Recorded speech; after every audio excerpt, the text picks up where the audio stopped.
Welcome back to another episode of the Startup Therapy Podcast. This is Ryan Rutan, joined as always by my friend, the founder and CEO of startups.com, Wil Schroter. Wil, today we're going to talk about something that is not a maybe, it's not an if, it's a when. And that's burnout, right? Sometimes the silent co-founder in the relationship of the startup, and definitely part of the path, I think, for pretty much everybody. So let's talk about why it happens. Does it matter, right? Should we pay attention to it? What do we need to do about this beast? Yeah, you said it's not if, it's a matter of when. And Yeah. I think there's another side of it. It's how often. For a lot of founders, they associate burnout as like the end of the story. Okay, and then I was burnt out, and then I went to do something else. And look, that's possible, right? It is possible to have a terminal burnout, right? But I think what we'll talk about here is that no, burnout's going to happen, right? It's tough. It's going to happen. Here's how you need to diagnose it. Here's what you need to do to treat it. And here's how you have to plan to get past it. Because that's the key. I would say in my career, over 30 plus years, I've had 4 seminal burnouts. Seminal burnouts where I was just like, I gave everything I had and I couldn't have one more step in the marathon. I had nothing Right. left. And also, when I look back at those, this was fascinating because I did a little bit of chronology on when those things happened. Ryan, the last time that happened to me, just like a hardcore burnout, was right But I before I can name the started date. startups.com, right? Which was a pretty Yeah. long time ago, actually, almost 15 Yeah. years ago. But like, You're getting better at this. yeah, I've been running 5 companies at the same time, which guarantees burnout. And I was so fried.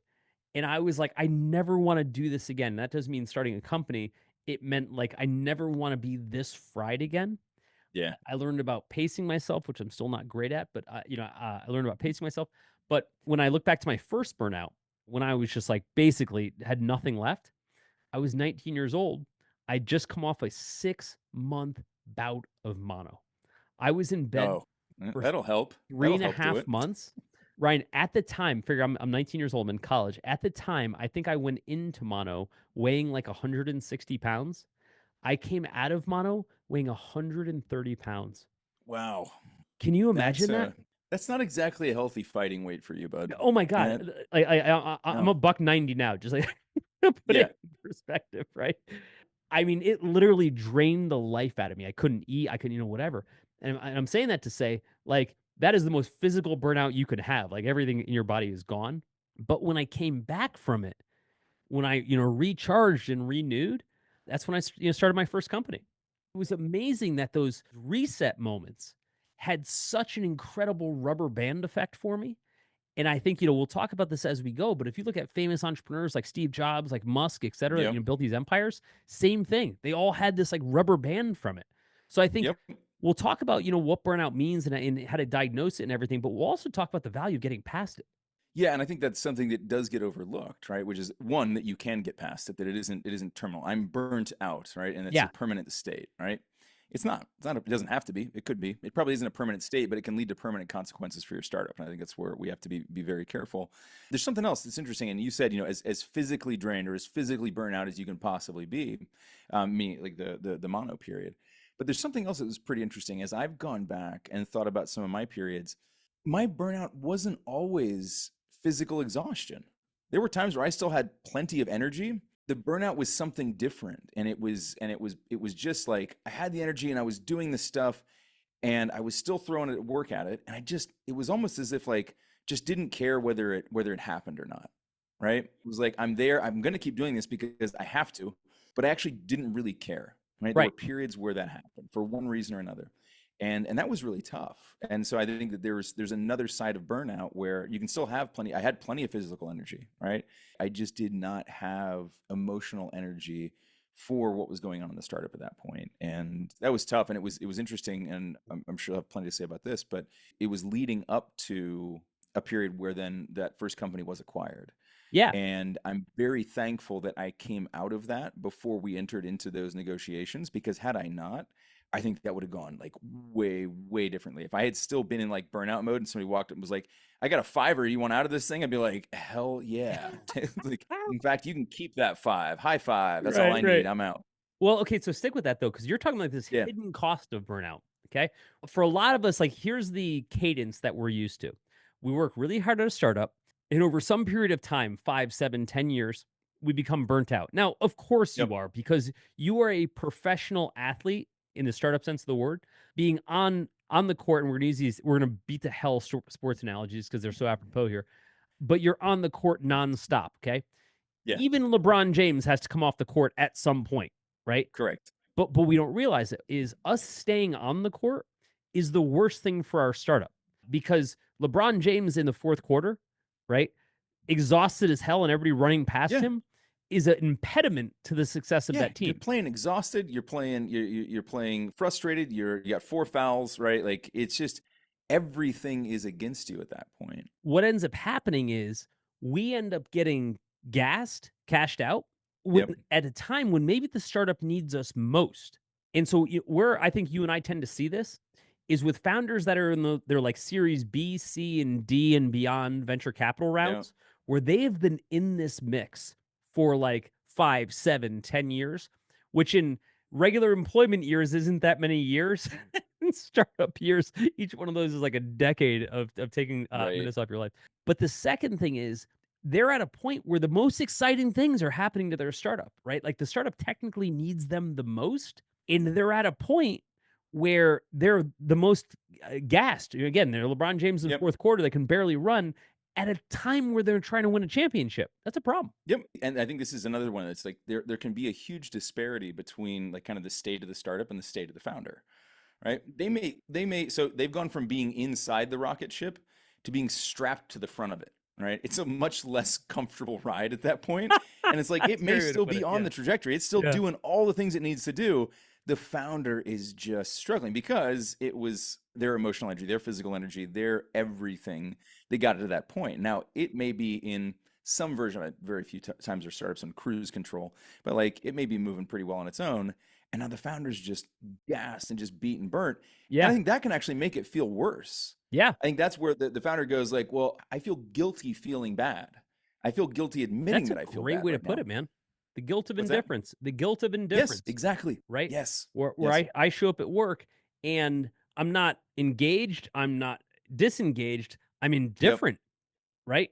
And so like I'm here, but I'm just pushing papers, so to speak. Right. And all of a sudden, the startup could be at any one of a few different inflection points. The startup could be at the point where it's about to take off. It could be at the Yes. point where it's about to tank. In both Yep. cases, we are very much needed at the wheel, Yes. but we're burnt out. And I don't want to burn out to sound like it's some version of weakness any more than like running a marathon. You are going to tire out. You just can't run forever. I'd say actually flip that on its head for a minute, man. It's the opposite of weakness.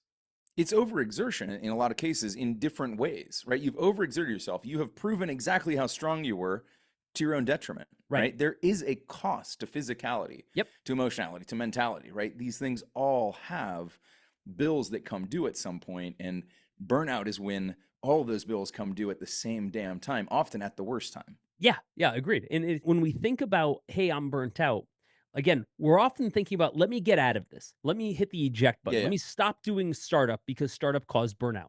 Ergo, Right. in order for me to get rid of burnout, I have to stop doing startup. There's some truth to that, but it's a vast oversimplification. One of the things that I think folks don't realize, Dangerous oversimplification as well. great way to put it. Great way to put it.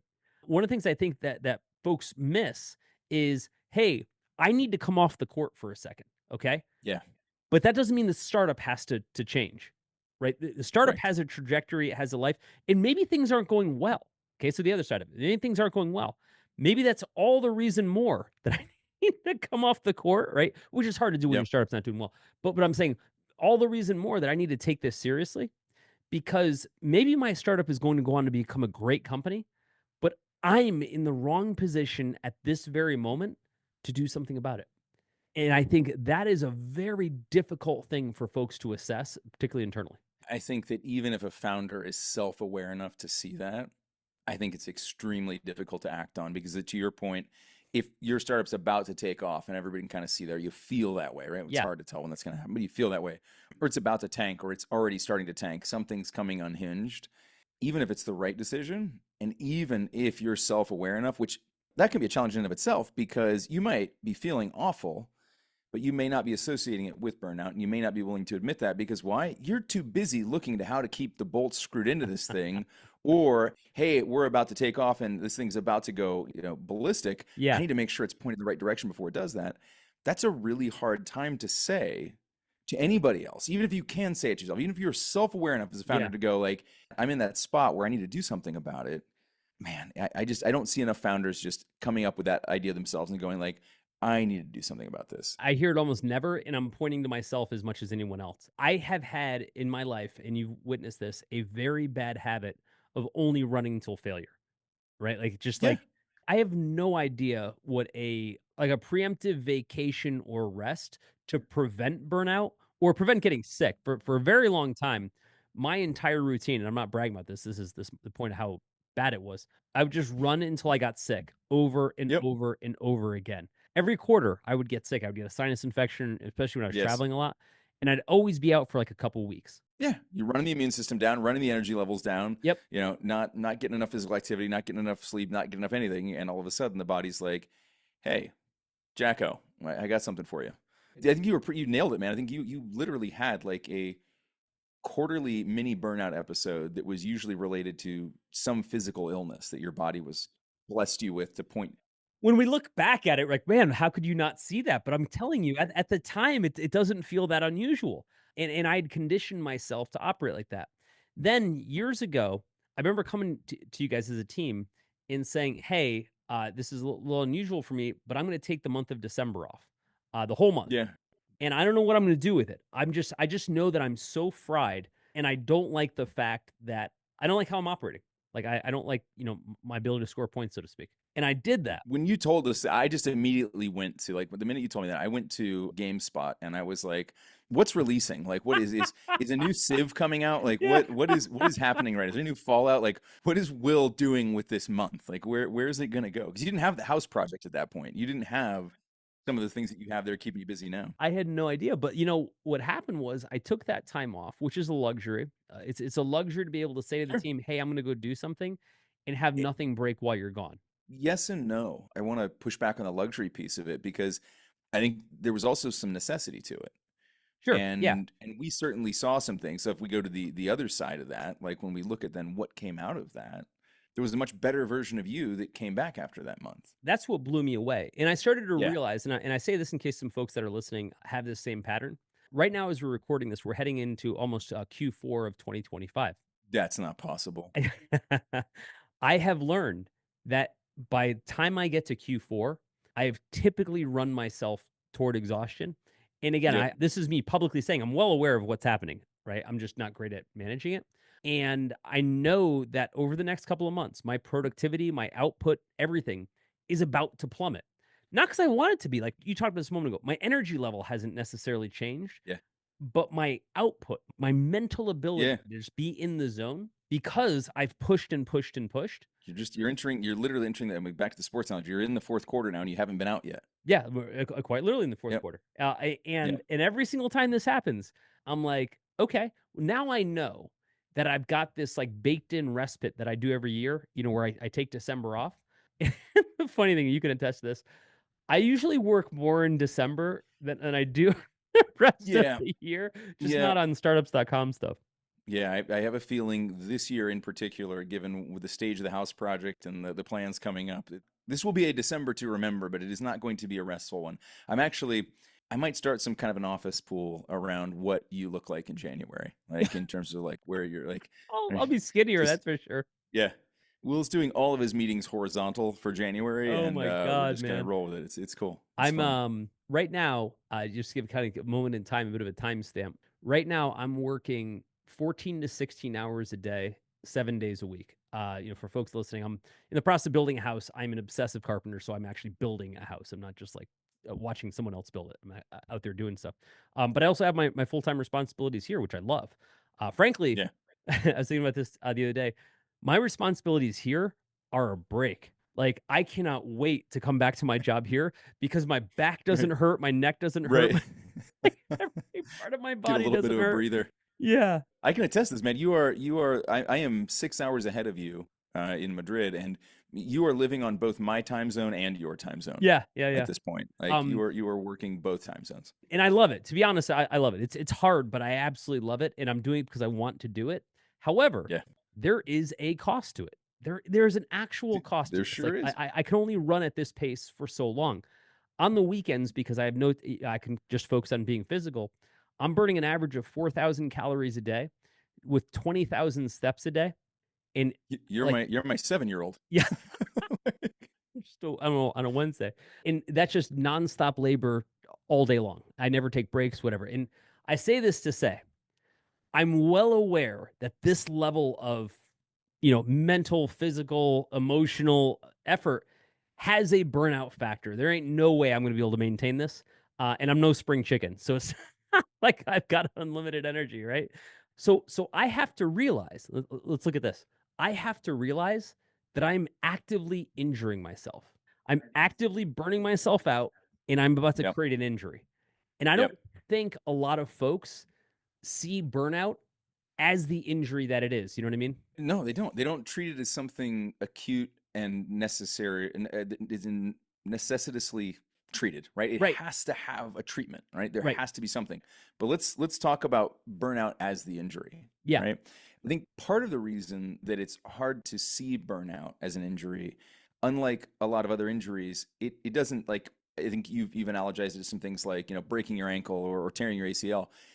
Yes, but it tends not to come on that suddenly, right? It's hard to Like see. if I'm on a soccer field and I tear my ACL, it's not like maybe something happened or maybe something didn't. Like it's pretty Right. obvious. I'm in a heap on the ground and I'm waiting to be carted off the field. It's more like an overuse injury, right? It's like tendonitis. It builds up. It starts to bother you a little bit. It starts to have some level of impact, and then it gets to the point where like the really acute symptoms set in, and it's more obvious that it's an injury. But I think because it sneaks up on us a little bit. Although I'd be interested, did you ever have any periods where you went from like 0 to burnt out really quickly? No, but you know what I did do every time, Ryan? Is I always blamed my startup or my work for the injury. Let me build on that for a second, 'cause I think Yep. it ties into a lot of what we're gonna talk about, which is I would be like, "Oh, I'm burnt out, so I need to exit my startup and go do something else." I basically said that it's not me causing the injury, it's the Right. startup environment that's causing the industry or Yeah, the yeah. injury. And while that obviously there's correlation, I Sure. think the part that we have a hard time decoupling is that I can work at the same startup and get injured and recovered, injured and recovered, injured and recovered, and the startup Yep. remains the same. Here's a better way to say it. There's not a version where I go to work for a startup and I never get injured. I'm just always just unlimited It energy. happens. And that's what we said. It's not if, it's when. And I think that's part of where that misplaced correlation comes in, right? It's kind of like saying, well, if they just didn't make stupid soccer fields, I could never get a soccer related injury, right? So I just have to never go on a soccer field, Right. implying that I will never get injured in any other ways. I'll just go back to doing jujitsu full time instead of soccer. That'll keep me Yeah. safe, right? Then I won't get injured. Right. So yeah, there's a huge fallacy there. And I get it. Like, and look, it's not that it's not causal, Yeah. right? Yes, because you were doing the things you did in the context of the startup, you burnt out. Yeah. Yes, it is there. Had you not had that, you might not have, or you might have, right? It's not as if startups have, some sort of exclusive license on burnout. I know plenty of people who burn out in medicine, corporate world, academia, right? You can do Right. it anywhere. Right. I think that the field of play isn't the challenge here. It's how we treat it and the fact that we don't treat some of those early symptoms. So the ACL one's a good one, right? Because I know a lot of people who've had the full ACL. Knock on wood, has not happened to me. But there were usually things leading up to that, Yeah. right? There were other preliminary soreness, light injuries, other stuff that led up to the full blowout. And I think it's the same in my case. It's why I was asking you if you'd ever had kind of like the instantaneous blowout. In my case, and look, I was never particularly good at seeing it coming Yeah. or counting up the accumulations and going, oh, we're getting near to that point where the injury happens or where I recognize it. But in hindsight, I was always clearly able to go back and see like, oh, 4 months ago when this happened, right? Right. When Right. that happened. I'll give you the more recent example for me, and I'm gonna couch this one under like partial burnout. I didn't fully go there, and I think I did catch this one a little bit early. This one was a great example of that second category, the emotional burnout for me. Okay. I was not physically burnt out at all. This goes back 2 years now, and I think we've talked about this before on the podcast, but I was doing a ton of office hours a week. I had 40 available office hour slots of 15 minutes each. So, it could have been up to So 10 many. hours Yeah, plus. so It's a many. lot of office hours. It's a lot of gear changes. And man, if you go back in time, you remember this period. This was not a great time for startup companies, right? The funding had taken a downturn, layoffs were happening, people had stopped buying, fear in the economy was out there.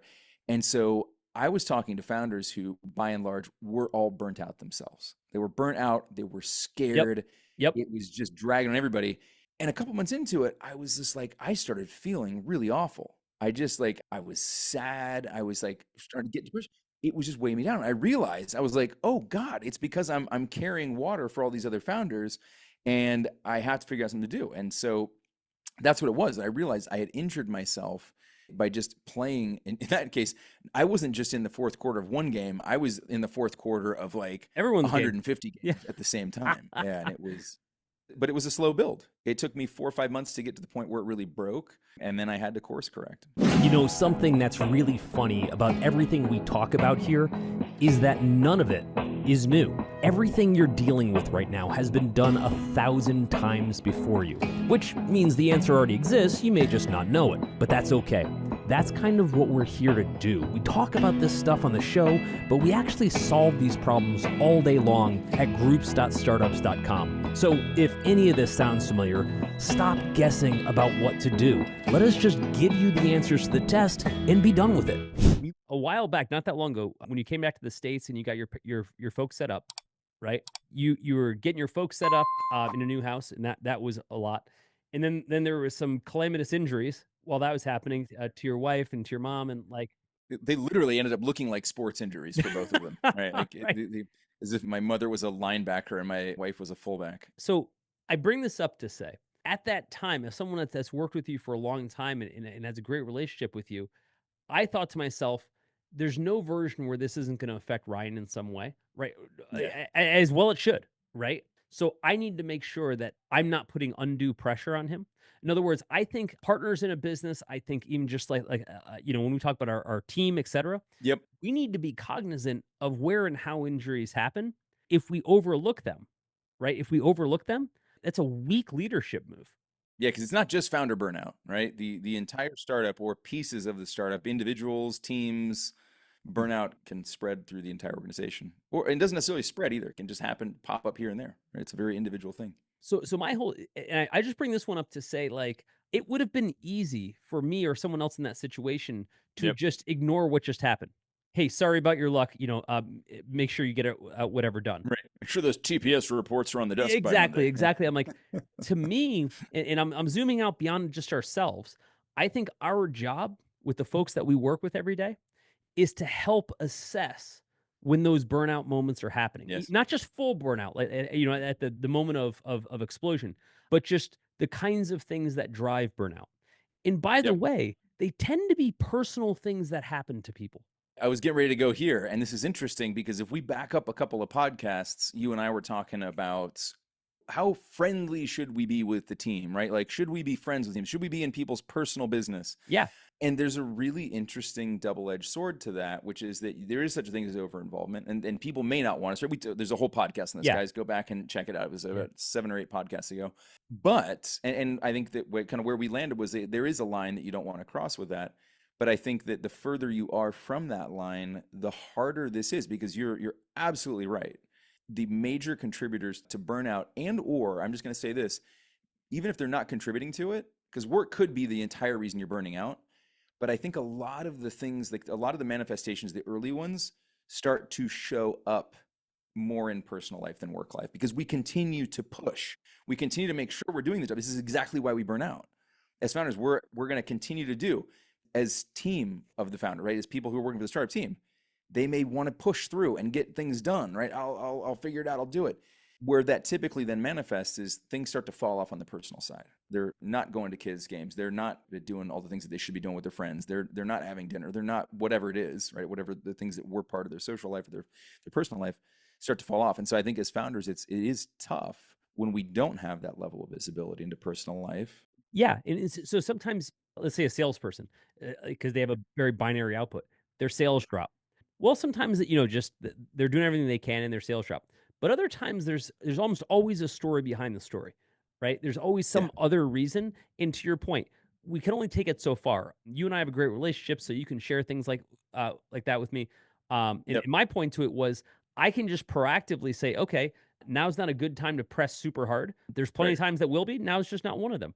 I've dealt with this issue myself many times, and you've given me the same courtesy where like something's happening in my life, and you're like, dude, I got the wheel. Just do your thing, right? Yep. Like every December. And I point this out to say, if we're not even good at diagnosing it within ourselves, imagine what it's like to have an entire team of folks that are Yeah. in some version of burnout. Again, going back to the sports analogy where we've pushed everybody to the fourth quarter and everybody's struggling, but no one wants to say it. And we pretend like it's not happening. And we just wait for this Yeah. apocalyptic moment to address it. I think for founders, for leaders, we have to be able to look at the organization and say, I can't push forever. And when I do push, I have to come up with an equal pull, right? If I push somebody on the court, I need to pull them off the court, Yep. right? In Yep. order to recharge them. And I think if you only rely on the team saying, hey, I'm burnt out, I need to be pulled off the court, you're going to miss nearly every time. Because I think people Yeah. are bad at diagnosing it and they're worse at admitting it. 100%. Yeah, I think it often does take a third party eye to say like, hey, we all sort of see this coming. That's where it goes back to like, do you have the visibility? Can you spot those optics when they're happening? Another question here, like I'm thinking back through history and trying to recreate some of these scenarios. Like in your experience, your remembrance, do you feel like there were times where your burnout preceded burnout for the rest of the team, or the team burnout, individual or widespread, contributed to your burnout, or has it always been sort of a very personal thing? I have rarely seen a moment in my 30 plus years where I was completely burnt out and the team was just on fire. I always saw, and that could just be a perception thing, but I've Yep. always seen, having worked with lots of different teams, I've always seen that if I'm not like on my A game, the team, whether deliberately or indeliberately, follows.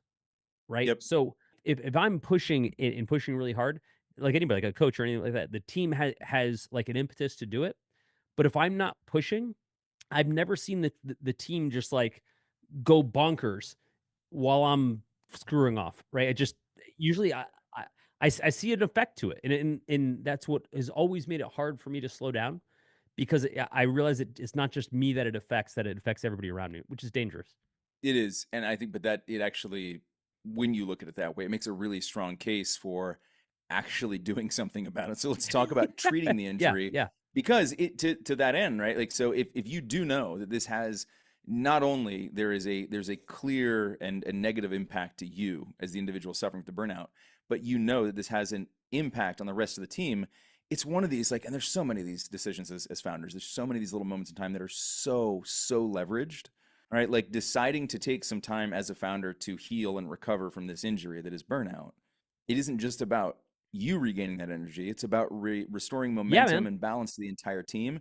It has a huge potential ROI done right, right? It, And yet, again, we'll still look at that and go, oh, probably next week, right? right. After I break my other ankle, then I'll come off the field.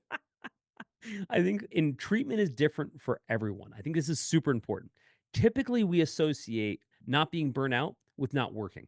And I want to be Yeah. very careful with that. Sometimes that Yep. is exactly the prescription. Okay. It's just not the But that is the only hard part, prescription. right? Right. Because treating it feels like the very opposite of what your startup needs, even if it's what you need. It Right. feels counter to everything that you're supposed to be doing there at that moment. Personally, I have what I would consider the constant in my life is a certain amount of energy that I need to Yep. put somewhere. The variable is where it gets put. If I put it in Okay. startup for too long, it burns me out. It just does. I've been doing Sure. this forever at a very sustained pace, and I'm well aware of that outcome. I'm just kind of like ballparking. I have 8 to 9 months out of the year that I can operate very well and very consistently and kind of like, have great output. But the other 4 months, let's say, I cannot. I simply cannot. There is, again, we're going to this like fourth quarter. There is some point where my output will just need to be recharged. That's it. Yeah. I've got to have it. Now, again, for me, my treatment plan is always put that energy somewhere else. In this case, like I've said it over and over, that I'm building a house, and that is a phenomenally therapeutic place for me to put my time. Yeah, yeah. It's exhausting, but not in the way that I'm getting burnt out, right? Like I'm not getting burnt Which I out. think it's important to note that, right? So again, burnt out doesn't just mean you're out of energy. That's not correct, right? We did an entire podcast on this too, which is like, as founders, we need hobbies, and generally we need hobbies that are as demanding as our startups. Yeah. Because if we don't have something that's as demanding as our startup, we're probably not going to be fully there, right? We're Yeah. still going to be somehow like 1 foot or maybe more than 1 foot in the startup while we're doing this other thing. And I think that the same thing when we're looking for the burnout antidote, I think there has to be something that is pretty starkly contrasted, but also very consuming in the same way that the startup is. Again, what I said earlier is that I think that being able to take time away is a luxury because it implies that you have people that can Yeah, yeah, backfill you and do those for things. sure. So let's talk about like the different buckets of treatment, if you will. One bucket, let's say, is go do something else that Yep. that where you can invest your time differently. And I think part of that, Ryan, Build house. build house, right? It's regain your passion. So if you do the same thing over and over and over every single day, and it becomes totally rote, and you lose your passion, which is a dangerous thing to lose as a founder, then you're thinking, well, I want to go do something else, like some other startup, because I've lost the passion in this one. And that may be entirely true. But you Yeah. may have also just lost your passion to do anything else because you just keep Yep. doing this one thing over and over. The place that I reset my passion right now is I do carpentry, right? I love to build stuff. However, if you were to say, cool, now just go do that full time, I would say in less than 4 weeks, I would hate that job. Yeah, becomes full time, then it just becomes a job, right? Then I'm right back to it's where not I something started. of interest. It's not something. Yeah, it's interesting because last week, the week before, there was a discussion on LinkedIn that I was part of, and burnout was the topic, and there was a pretty hot debate around it that somebody was saying that it like isn't even real, and then burnout's just BS, and it's like, yeah, okay, let's beat this up a little bit. But Yeah. I said something to the effect of burnout isn't about how much work we do, it's about why we're doing it. And when you lose that why, then it becomes right. When the work you're doing becomes disconnected from the why and the outcomes and the transformation you're trying to create, it really does start to weigh on you. I think that, and we look at modern knowledge work, which is what most startups are engaging in at some degree. It severs the primal link back to that work, right? So there's a reason you can go and do hard work if it's directly connected. It's like building house. Like when you spend an entire day, Will, and your back hurts and your knees hurt and your hands hurt, is there ever nothing that you can look back on and just see like physically some shit change every time you do that? Like Right. there's new stairs, there's new cabinets, there's new Right, right. something. So you're very viscerally and strongly and primally connected to those Right. outputs, Right. right? But when we're doing knowledge work, right, it doesn't feed us, it doesn't warm us, it doesn't shelter us. And so then it can start to feel like it doesn't matter when you're not feeling that progress. And I think that's where that like lack of why, lack of passion can jump in. But we've said this earlier in the podcast, like, but this normally is a temporary state, right? And this is why we have to treat it as an injury, not as a terminal illness. Let's build on that a little bit. So, what I want to talk about is another bucket, which is what's causing the burnout.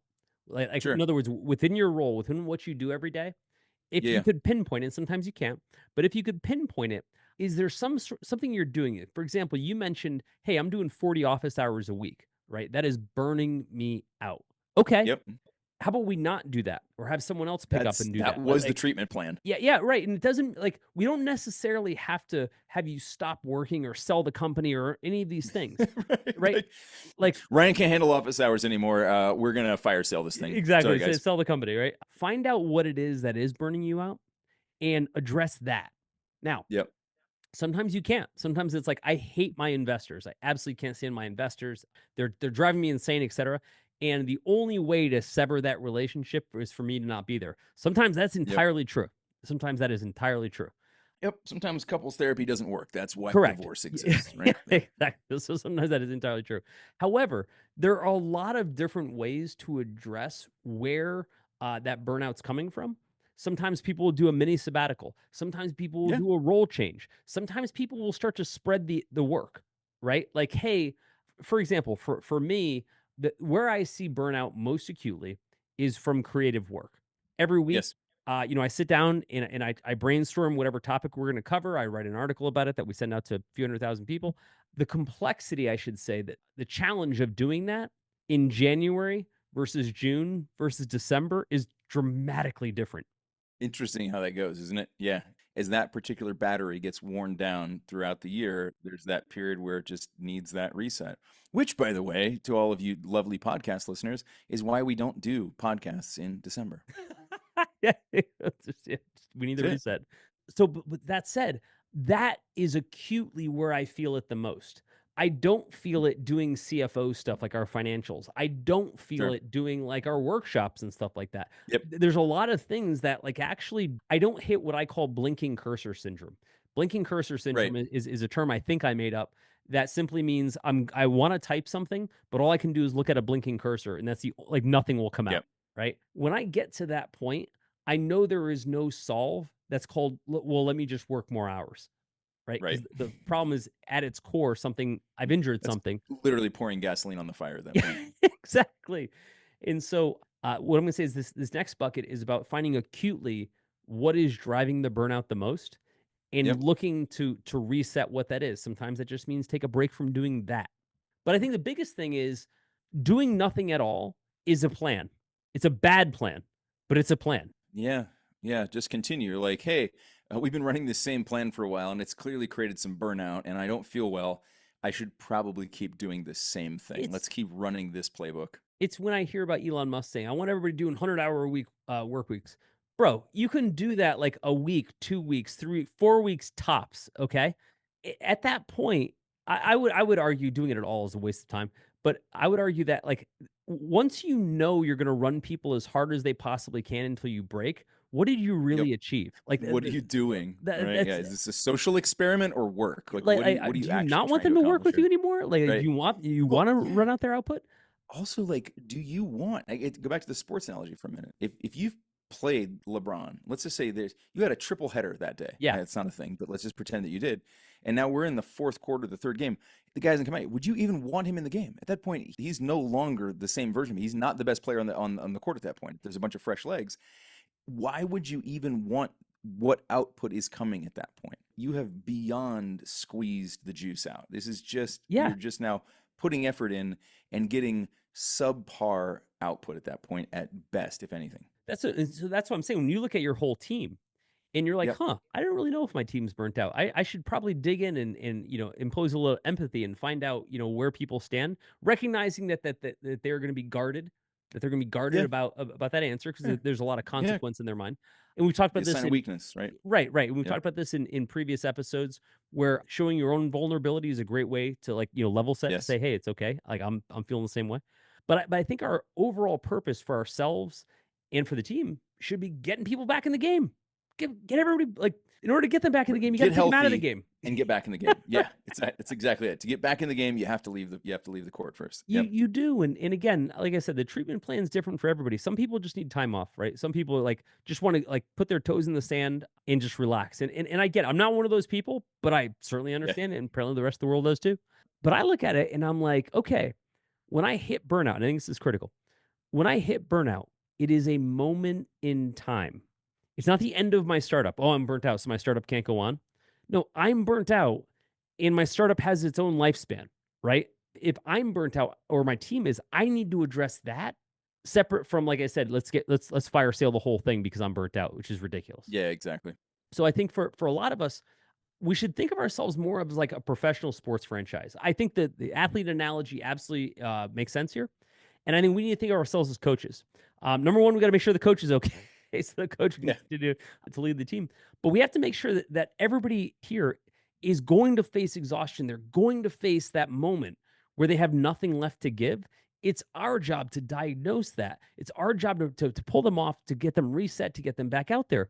But if we can't do that with the people around us, if we can't do that in our own lives to be able to diagnose these injuries and be able to treat these injuries and get ourselves back out there, then we don't stand a chance. But if we can do that, we treat ourselves like the star player, right, in this entire franchise, and we reward ourselves properly with rest, with reset, whatever it takes to get our version of a respite, then we can go out, we can crush it, and we can win this thing. Overthinking your startup because you're going it alone? You don't have to, and honestly, you shouldn't, because instead, you can learn directly from peers who've been in your shoes. Connect with bootstrapped founders and the advisors helping them win in the Startups.com community. Check out the Startups.com community at www.startups.com to see if it's for you. Could be just the thing you need. I hope to see you inside.